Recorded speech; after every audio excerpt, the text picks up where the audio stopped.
Asia কাপের প্রস্তুতির অংশ হিসেবে নেদারল্যান্ডসের বিপক্ষে ঘরের মাটিতে বাংলাদেশ 3 ম্যাচের একটা টি-20 সিরিজ খেলবে এবং 3 ম্যাচের সূচি বিসিবি প্রকাশ করেছে।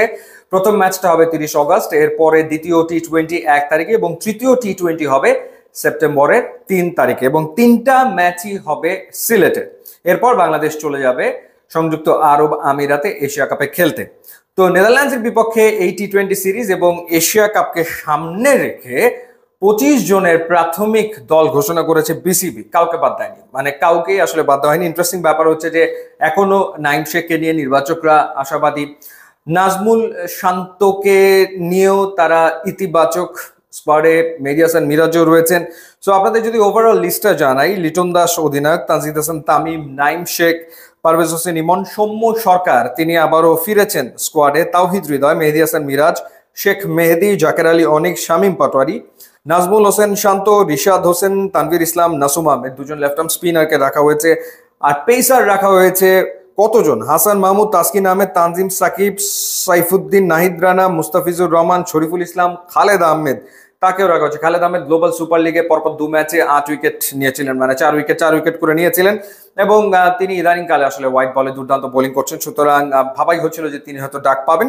সো প্রাথমিক স্কোয়াডে তিনি আসলে ডাক পেয়েছেন। এরপর নুরুল হাসান চৌহান বহুদিন বাদে ফাইনালি তিনি আসলে ডাক পেয়েছেন প্রাথমিক স্কোয়াডে। এটা সবাই আসলে অনুমান করছিল, কারণ যেভাবে তিনি খেলছেন, স্পেশালি নিউজিল্যান্ডে এ টিমের বিপক্ষে, বাংলাদেশ এ টিমের হয়ে নুরুল হাসান চৌহানের যে পারফরমেন্স ছিল, এছাড়া ডোমেস্টিকে বিপিএল কিংবা ঢাকা প্রিমিয়ার লিগে তিনি যেরকম পারফর্ম করেছেন, তাতে করে তার ডাক পাওয়াটা অবধারিত ছিল, তিনি ডাক পেয়েছেনও। এখন দেখার ব্যাপার যে এই প্রাথমিক স্কোয়াড থেকে মূল স্কোয়াডে তিনি জায়গাটা করে নিতে পারেন কিনা। তার আগে অবশ্য তিনি অস্ট্রেলিয়াতে চলে যাবেন, সেখানে বাংলাদেশ এ দলের হয়ে একটা টি-20 টুর্নামেন্টে খেলবেন।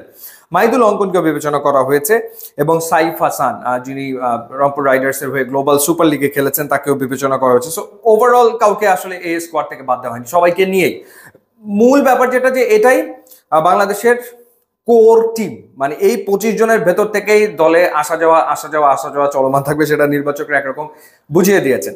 তো এখন দেখার ব্যাপার হচ্ছে যে এই টিমের ভেতরে যেমন সাইফ হাসান, এরপর নুরুল হাসান চৌহান, তারপর মাহিদুল অঙ্কন, তারা অস্ট্রেলিয়াতে যে ওখানে একটা টুর্নামেন্টে খেলবেন, সেইখানে তারা কেমন পারফর্ম করেন নির্বাচকরা সেটা দেখবেন।